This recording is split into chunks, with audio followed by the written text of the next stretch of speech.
अयोध्येला आम्ही लोकांच्या भेटीगाठी आहेत, पण खरं म्हणजे 15 जूनला आदित्य ठाकरे यांचा जो दौरा आहे, पक्षाचा जो कार्यक्रम आहे, त्याची तयारी, पूर्वतयारी, त्या संदर्भातला आढावा घेण्यासाठी आम्ही तिकडे निघतो आहे. 15 जूनला आदित्य ठाकरे हे अयोध्येत येतील. हे काय आमचं राजकीय शक्ती प्रदर्शन वगैरे नाही अजिबात, पण नक्कीच महाराष्ट्रातून काही प्रमुख लोक त्या दौऱ्यामध्ये उपस्थित असतील. हा एक धार्मिक आणि एक श्रद्धेचा विषय असल्यामुळे आम्ही निघतोय. गेल्या 2-2.5 वर्षापासून आम्हाला जमलं नाही जाणं कोविडच्या काळामध्ये, आणि बऱ्याच दिवसापासून हा एक विषय आमच्याकडे होता जाण्याचा.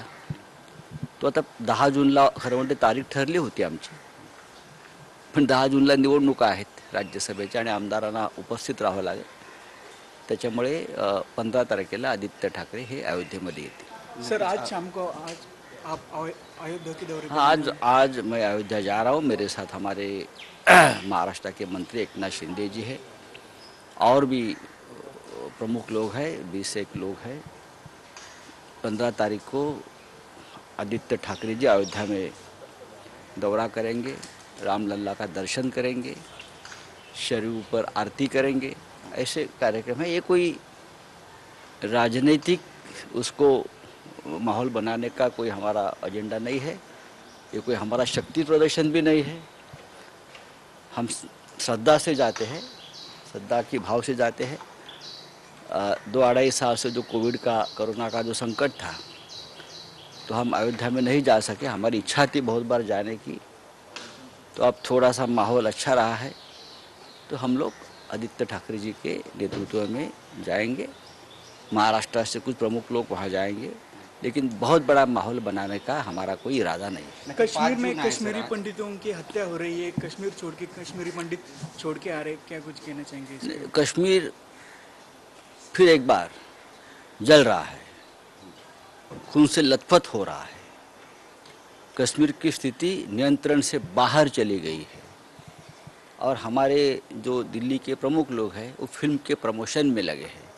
कभी कश्मीर फाइल का प्रमोशन होता है, कभी पृथ्वीराज का प्रमोशन होता है, और वहाँ कश्मीरी पंडितों का जो आक्रोश है वो सुनने के लिए कोई तैयार नहीं है. मैं आपको बता रहा हूँ, कश्मीरी पंडित हो और हिंदू समाज के लोग हो, इतना ही नहीं, हमारे मुसलमान भाई जो है देशभक्त, जो वहाँ के सिक्योरिटी फोर्सेस में काम करते हैं, उनकी भी हत्या हो रही है, क्योंकि वो देश की रक्षा के लिए काम कर रहे हैं.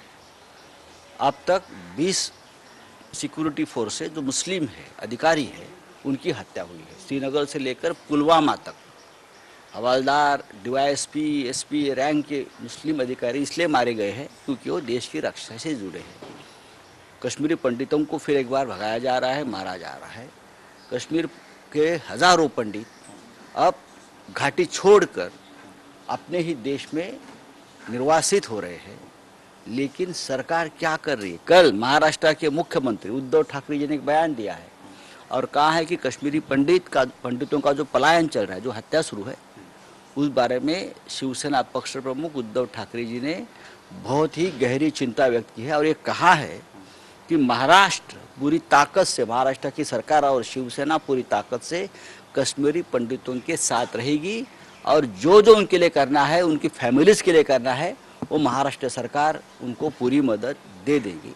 ये कल राज्य के मुख्यमंत्री उद्धव ठाकरे जी ने अपना बयान दिया है, और हम उस बारे में कोई एक प्लान बना रहे हैं. पीएम मराठीमध्ये सांगा की नेमका काय प्लान असणार आहे, कारण एकीकडे 8 वर्ष साजरे केले जात आहेत, 370. 8 वर्ष कसले साजरे करत आहे? तिथे कश्मीर हिंदूंच्या रक्तानं भिजून चाललं आहे. रोज रोज कश्मीरी पंडितांच्या हत्या होत आहेत.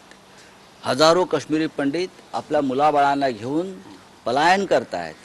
हिंदू समाजातल्या इतर लोकांवरच्या हत्या सुरू आहेत. इतकंच नव्हे तर सुरक्षा दलात जे आमचे मुसलमान बंधू काम करत आहेत, वर्दीत काम करत आहेत, देशाचं रक्षण करत आहेत, त्यांच्याही हत्या सुरू झालेल्या आहेत. श्रीनगरपासून पुलवामापर्यंत आतापर्यंत 17 ते 20 मुस्लिम अधिकाऱ्यांच्या हत्या झालेल्या आहेत, कारण ते देशाच्या रक्षणासाठी ते उभे आज काम करत आहेत. आणि सरकार काय करत आहे तर काश्मीरी फाईलचं प्रमोशन करत आहे. काश्मीर फाईल सिनेमा आता पृथ्वीराजचं प्रमोशन करत आहे. हे सरकारचं काम आहे. तिकडे आक्रोश चाललेला आहे, लोकांचं स्थलांतर पलायन सुरू आहे. अत्यंत गंभीर परिस्थिती काश्मीरमध्ये आहे आणि सरकार भारतीय जनता पक्षाचं आहे. त्याच्यावरती एकही भाजपचा नेता तोंड उघडायला तयार नाही. तुम्ही ताजमहाल खालचं शिवलिंग शोधताय, तुम्ही ज्ञानवापी मशिदीचा खाली शिवलिंग शोधताय, तुम्ही हे वाद निर्माण करताय. पण खरा वाद हा काश्मीरमधल्या पंडितांचा आक्रोश तुम्ही का ऐकत नाही हा आहे. कालच महाराष्ट्राचे मुख्यमंत्री आणि शिवसेना पक्षप्रमुख उद्धव ठाकरे यांनी काश्मीरी पंडितांचं पलायन आणि हत्याकांड याबाबत अगदी मनापासून संवेदना व्यक्त केल्या आणि त्यांनी सांगितलेलं आहे की महाराष्ट्र सरकार आणि शिवसेना काश्मीरी पंडितांच्या प्रश्नाकडे गांभीर्यानं पाहिल आणि त्यांना जे त्यांच्यासाठी आम्हाला करता येणं शक्य आहे ते राज्य सरकार आणि शिवसेना करेल. काश्मीरी पंडितांचं आणि शिवसेनेचं एक नातं कायम राहिलं आहे बाळासाहेब ठाकरेंच्या काळापासून, ते यावेळीही कायम राहील. नक्की. पण भाजप सर एकीकडे टीका करताय की भाजपला टीका करायला काय झालंय? काश्मीरी पंडित मरतात त्याकडे पहा, त्याच्यावर बोला, टीका कसली करताय? हा 1990 साली जेव्हा काश्मीरी पंडितांचं हत्याकांड झालं आणि पलायन झालं तेव्हाही भारतीय जनता पक्षच केंद्रात सत्तेवरती होता आणि आजही भारतीय जनता पक्ष सत्तेवर है. कल पीएम ने 8 साल का जो रिपोर्ट कार्ड है वो रिपोर्ट कार्ड में कश्मीरी पंडितों का घर वापसी का जो वचन दिया था वही क्या, वो आप देख लीजिए. 8 साल हो गए कश्मीरी पंडित का पलायन शुरू है. जिसमें सर्जिकल स्ट्राइक होने से कश्मीरी पंडितों की हत्या रुक गई क्या, बढ़ गई है. सर आज योगींचा वाढदिवस आहे. आमच्या त्यांना शुभेच्छा आहेत. योगीजी हे एक प्रमुख नेते आहेत, हिंदुत्ववादी विचारांचे एक प्रखर असे राष्ट्रीय नेते आहेत आणि योगींकडून देशाला खूप अपेक्षा आहेत. नक्की. सर एक शेवटचा प्रश्न आहे. औरंगाबादचा मुद्दा आहे. संभाजीनगर होणार आहे का नामंजूर? कारण तसे बॅनर सुद्धा लागले. काही दिवसांपूर्वी मनसेने सुद्धा असेच बॅनर लावले होते. बरं, मुख्यमंत्री त्याच्यावर बोलतील.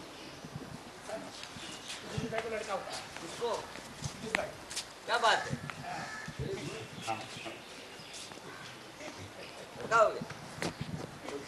मेरा बाइक ले. नाही